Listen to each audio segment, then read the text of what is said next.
आप सभी विद्यार्थियों का इस चैनल पर हार्दिक स्वागत है। इस टॉपिक में हम यूपी बोर्ड क्लास 10th के सामाजिक विज्ञान के अनुभाग 4 अर्थशास्त्र के चैप्टर नंबर 5 उपभोक्ता अधिकार के केवल ओनली इम्पॉर्टेंट क्वेश्चन और आंसर को देखेंगे, जो कि एग्जाम में इनमें से कोई ना कोई प्रश्न हर वर्ष आता है। तो आइए बिना रुके हम इस चैप्टर के सभी महत्वपूर्ण प्रश्नों को बिना रुके समझते हैं। पहले हम अति लघुत्तरीय प्रश्नों को देखते हैं। वेरी इंपॉर्टेंट क्वेश्चन है पहला प्रश्न। आप लोग क्वेश्चन को ध्यान से समझिएगा और बुक में सेम टू सेम मिलेगा। प्रश्न है, राष्ट्रीय उपभोक्ता दिवस कब और क्यों मनाया जाता है? तो भारतीय संसद ने 24 दिसंबर 1986 को उपभोक्ता संरक्षण अधिनियम पारित किया था। इस कारण भारत में प्रतिवर्ष 24 दिसंबर को राष्ट्रीय उपभोक्ता दिवस के रूप में मनाया जाता है। यानी राष्ट्रीय उपभोक्ता दिवस कब मनाया जाता है? तो इसका उत्तर होगा 24 दिसंबर को। क्यों मनाया जाता है? क्योंकि इस दिन उपभोक्ता संरक्षण अधिनियम पारित किया गया था, इसीलिए यह मनाया जाता है। अब हम क्वेश्चन नंबर 2 देखते हैं। मानकीकरण से क्या तात्पर्य है? दूसरा आपका प्रश्न है, मानकीकरण से क्या तात्पर्य है? तो इसका उत्तर होगा, मानवीकरण वस्तुओं की गुणवत्ता को सुनिश्चित करता है। चाहे आप मानकीकरण कहिए या मानवीकरण कहिए, तो मानवीकरण जो होता है वह वस्तुओं की गुणवत्ता को सुनिश्चित करता है। अगला क्वेश्चन है, उपभोक्ता इंटरनेशनल क्या है? इसका उत्तर होगा, वर्ष 1985 में संयुक्त राष्ट्र संघ ने उपभोक्ता सुरक्षा के लिए संयुक्त राष्ट्र संघ के दिशा निर्देशों को अपनाया और उपभोक्ताओं को शोषण से बचाने के लिए उपभोक्ता इंटरनेशनल का गठन किया गया। अब हम अगला इंपॉर्टेंट प्रश्न देखते हैं। क्वेश्चन नंबर 4 आप लोग बुक में मिला लीजिए। कोपरा कानून क्या है? वेरी इंपॉर्टेंट क्वेश्चन है। कोपरा कानून क्या है? भारत सरकार ने उपभोक्ता सुरक्षा अधिनियम 1986 में एक कानून बनाया, जिसे कोपरा के नाम से भी जाना जाता है। इस प्रश्न को इस तरह से भी पूछा जा सकता है कि कोपरा कानून कब लागू हुआ था? तो आंसर आप लोग लिखेंगे सन 1986 में। अब हम लघु उत्तरीय इंपॉर्टेंट प्रश्नों को केवल देखते हैं। तो जैसे इसमें क्वेश्चन नंबर 3 आप लोग बुक में देख लीजिए, जो कि वेरी इंपॉर्टेंट क्वेश्चन है और यह प्रश्न 2022 में एग्जाम में आया था। तो आपका प्रश्न, उपभोक्ता सुरक्षा परिषद से क्या अभिप्राय है? यह प्रश्न 2022 में यूपी बोर्ड की परीक्षा में आया था। अब हम इसका उत्तर देखते हैं। उपभोक्ता आंदोलन द्वारा भारत में विभिन्न संगठनों के निर्माण में पहल की गई है, जिन्हें उपभोक्ता सुरक्षा परिषद के नाम से जाना जाता है।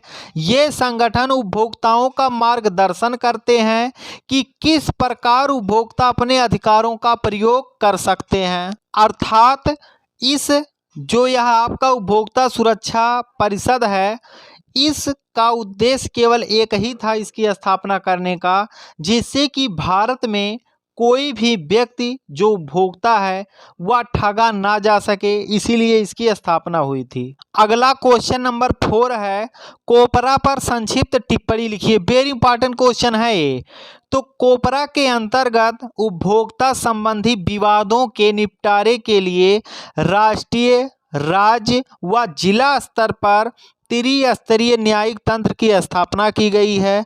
जिला स्तरीय न्यायालय 20 लाख तक के दावों से संबंधित मुकदमों तथा राज्य स्तरीय न्यायालय को 20 लाख से 1 करोड़ तक के मुकदमों तथा राष्ट्रीय स्तरीय न्यायालय 1 करोड़ से अधिक दावेदारी संबंधी मामलों को देख सकता है। इस त्रिस्तरीय न्यायिक तंत्र को क्रमशः जिला आयोग, राज्य आयोग तथा राष्ट्रीय आयोग कहते हैं। इस प्रकार कोपरा अधिनियम द्वारा उपभोक्ता को उपभोक्ता न्यायालय से प्रतिनिधित्व का अधिकार प्राप्त है। यह क्वेश्चन वेरी इंपॉर्टेंट है और 2023 के एग्जाम में यह क्वेश्चन आपका एकदम मान कर चलिए कि लघु में कन्फर्म है आएगा, और यह क्वेश्चन यदि एग्जाम में आता है तो वह 4 नंबर का होगा। अब हम अगला प्रश्न देखते हैं। अब जो भी प्रश्न हम देखेंगे वह दीर्घ उत्तरी के होंगे। आप लोग बुक में मिला लीजिए क्वेश्चन नंबर 1, जो कि वेरी इंपॉर्टेंट है। पहला प्रश्न है, उपभोक्ताओं की सुरक्षा हेतु सरकार द्वारा किए गए उपायों का वर्णन कीजिए। यानी उपभोक्ताओं की सुरक्षा हेतु सरकार द्वारा कौन कौन से उपाय किए गए हैं, तो इसका उत्तर होगा उपभोक्ता संरक्षण परिषद के नाम द्वारा ये संगठन उपभोक्ताओं का मार्गदर्शन करता है। भारतीय संसद ने 24 दिसंबर 1986 को उपभोक्ता संरक्षण अधिनियम पारित किया था। इस कारण भारत में प्रत्येक वर्ष 24 दिसंबर को राष्ट्रीय उपभोक्ता दिवस के रूप में मनाया जाता है।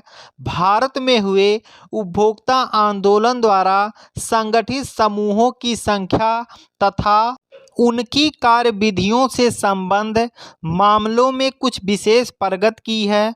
भारत में 700 से अधिक उपभोक्ता संगठन हैं, लेकिन इनमें से मात्र 20 से 25 संगठन ही पूर्ण संगठित तथा मान्यता प्राप्त हैं। इसके पश्चात भी उपभोक्ता निवारण प्रक्रिया अधिक जटिल और खर्चीली सिद्ध होती है।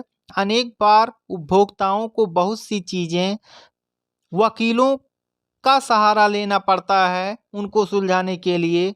प्रयास मुकदमे न्यायिक कार्रवाई में सम्मिलित होने तथा आगे बढ़ने में बहुत समय लगते हैं। अधिकतर खरीदारियों के समय कोई रसीद अथवा बिल नहीं दिया जाता है। दोषपूर्ण उत्पादों से पीड़ित उपभोक्ता परेशान हो जाते हैं। इसीलिए सरकार ने उपभोक्ताओं को बचाने के लिए कई संगठनों की स्थापना की है। अब हम अगला इंपॉर्टेंट प्रश्न देखते हैं, जो कि प्रत्येक वर्ष एग्जाम में आता है। वेरी इंपॉर्टेंट क्वेश्चन है, उपभोक्ता शोषण हेतु उत्तरदायी कारणों का वर्णन कीजिए। वेरी इंपॉर्टेंट क्वेश्चन है, उपभोक्ता शोषण हेतु उत्तरदायी कारणों का वर्णन कीजिए। इसका उत्तर होगा, हमारे देश में अनेक प्रकरण अथवा उदाहरण इस प्रकार के हैं जिनसे उपभोक्ताओं के अधिकारों का हनन किया जाता रहा है। इस प्रकार की घटनाएं हमारे देश में अक्सर घटती रहती हैं। ऐसी स्थिति में उपभोक्ताओं को न्याय हेतु कहाँ जाना चाहिए, तो उपभोक्ताओं को अनुचित सौदेबाजी तथा शोषण के विरुद्ध क्षतिपूर्ति निवारण का अधिकार प्राप्त होता है। यदि किसी उपभोक्ता को किसी प्रकार की भी क्षति पहुंचाई जाती है तो क्षति की संभावित मात्रा के अनुसार उसे क्षतिपूर्ति प्राप्ति का अधिकार है। इस प्रकार के कार्यों को पूर्ण करने हेतु एक सरल तथा प्रभावी जन प्रणाली बनाए जाने की आवश्यकता है। प्रायः उपभोक्ता एक सही उपभोक्ता केंद्र में अपनी शिकायत कर सकते हैं, अर्थात वे स्वयं अथवा किसी वकील के साथ अथवा बिना किसी वकालतनामा के भी कार्य कर सकते हैं। जब आप विभिन्न वस्तुएं तथा सेवाएं खरीदते समय उपभोक्ता के रूप में अपने सुरक्षित अधिकारों के प्रति सचेत रहेंगे, तभी अच्छे और बुरे उत्पाद में अंतर करने तथा वस्तु का श्रेष्ठ चुनाव करने में सक्षम होंगे। प्रत्येक व्यक्ति को एक कुशल उपभोक्ता बनने हेतु उपभोक्ता अधिकारों की जानकारी प्राप्त करनी पड़ेगी, जिससे उपभोक्ता न्यायालय तथा उपभोक्ता संरक्षण परिषद में जा सके। भारत में कोपरा अधिनियम के अंतर्गत उपभोक्ता संबंधी विवादों के निपटारे हेतु राष्ट्रीय, राज्य व जिला स्तर पर त्रिस्तरीय न्यायिक तंत्र की स्थापना की गई है, जिससे कि उपभोक्ता को कोई समस्या ना हो। अब हम देखते हैं कि कोपरा का फुल फॉर्म क्या होता है। इसका फुल फॉर्म है कंज्यूमर प्रोटेक्शन एक्ट, जो कि 1986 में लागू हुआ था। इसे हिंदी में हम लोग उपभोक्ता संरक्षण अधिनियम कहते हैं। यह विकल्प में आपका आ सकता है, कोपरा का फुल फॉर्म बताइए, अथवा कोपरा कानून भारत में कब लागू हुआ था।